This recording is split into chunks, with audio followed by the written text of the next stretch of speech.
Iniwan ang pamilya, iniwan ang mahal sa buhay, at iniwan ang sariling bansa. Sa huling tapak pa lang sa aming bayan, ay nakabaon na sa lupa ang isa naming mga paa. Baon namin ang lungkot at luha.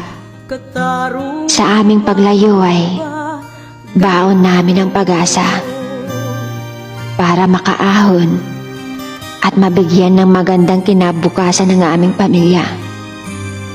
Ang aming mga anak ang siyang dahilan kung bakit kami nakipagsapalaran sa ibang bansa.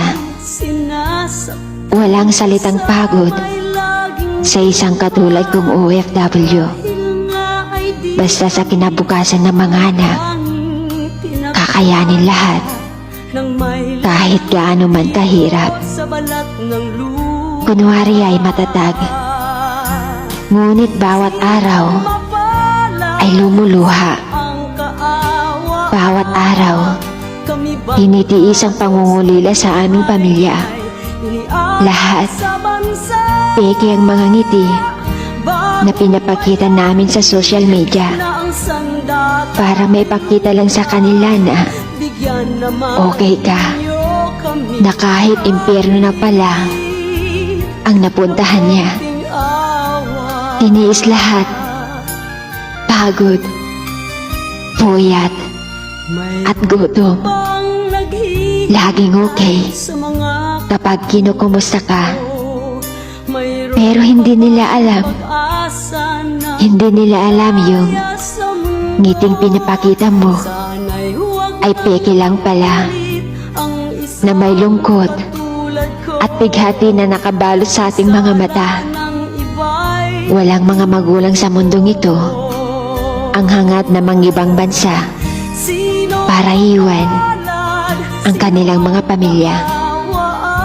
Kung alam mo lang yung lungkot na unti-unting lumalaki ang mga anak mo, na wala man lang nabubuong mga alaala na kapiling ka. Tinitiis ang lahat at inalis ang sariling ligaya. Hirap, lungkot, bighati, at pagod. Mga karamdamay binabalot. Pagkasabik sa pamilya'y kinakaya. Pero wala nang masasaya pa sa araw ng sahod. Pinaghirapang pera ay hawak mo na dahil masaya ka na kapag may perang maipadala para matugunan ang pangangailangan ng ating pamilya.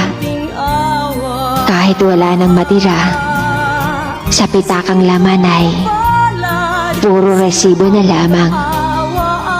Iiyak, tatawa ka na lang dahil ito naman ang buhay na pinili mo. Dahil parte ito ng ating pagsasakripisyo, na kahit may sakit ka, babangon at babangon ka dahil ikaw lang na mag-isa. Kaya kaibigan, mag-iingat ka sana. Kalusugan mo ang tanging nating sandata dahil sa bawat araw ng iyong pakikibaka ay para ito sa iyong pamilya. Sa iyong pagpupugay, kaibigan, hindi lang sariling pamilya ang iyong natutulungan, kundi rin ang sarili nating bansa, bansang Pilipinas. Sa dakong silangan, sa mga sakripisyo mo'y kailanman ay hindi matutumbasan sa halaga ng pilak o material na bagay man. Tunay kang bayani na may katapatan. Salamat, Panginoon, dahil hindi kami nag-iisa. Bigyan mo kami ng lakas at tibay ng loob hanggang sa aming pagbabalik sa sarili naming bansa.